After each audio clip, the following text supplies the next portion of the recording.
શ્રી કૃષ્ણ। આજે અમે આવી ગયા છે લોધિકામાં। લોધિકા એટલે એક તાલુકો કે જે રાજકોટનું એક તાલુકા તરીકે ઓળખાય। પેટ્રોલ પંપની બાજુમાં અમારે ચુનિલભાઈની વાડી છે।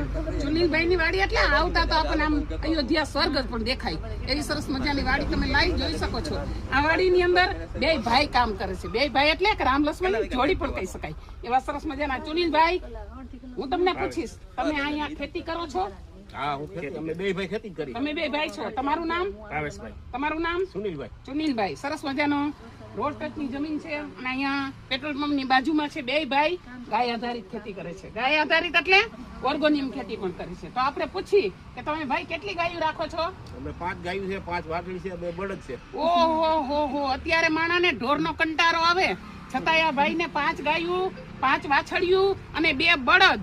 તો ખરેખર અહીંયા દાખલા બેહારવા જેવી એક વાત છે। તો બતાવો ને ભાઈ તમારી ગાય।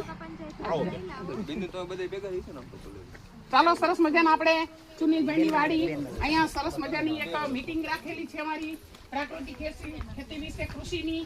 અને અહીંયા જોઈએ આપણે ગાયું અને ગાય પેલાના ગઈજા જો કે આપણી ગાયું રાખતા અને ગાયથી કોઈ માણસને કેન્સરની બીમારી ન આવતી, કોઈને ડાયાબિટીસ ન આવતી, કોઈને બીપી ન આવતી। આમ જોઈ શકો છો તમે ગાયું કે ચુનિલભાઈ કેવી ગાયની સેવા કરે છે।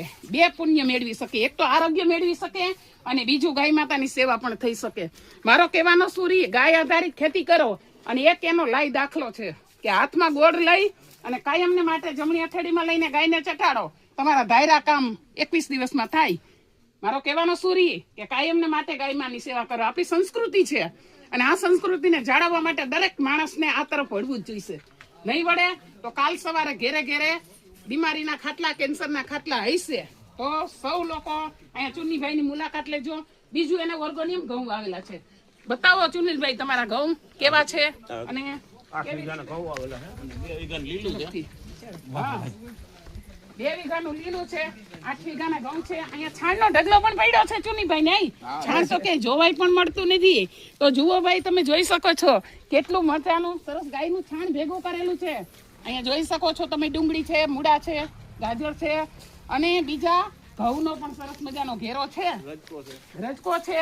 ગાય માટે તો શું ભાઈ નો હાચવી શકે એવા સરસ મજાના મારા સુનિલભાઈની વાડીએ તમે ઓર્ગોનિયમ ઘઉં પણ જોઈ શકો છો, જેમને ગાયનું છાણ નાખી અને ઘઉં બનાવેલા છે। તમે જુઓ ભાઈ, જીવામૃત બનાવે છે અમારે ચુનિલભાઈ અને જેમનું એમ કહેવાય કે આ ઘઉં તમે પણ જોઈ શકો છો। તો સૌ મારા સાથી મિત્રોને નમ્ર વિનંતી કે આવી ગાય આધારિત ખેતી કરો, આપણો પરિવાર બચાવો, આપણો કુટુંબ બચાવો અને આ ભાઈની શિખામણ બધા લેજો। સૌને જય માતાજી, જય શ્રી કૃષ્ણ।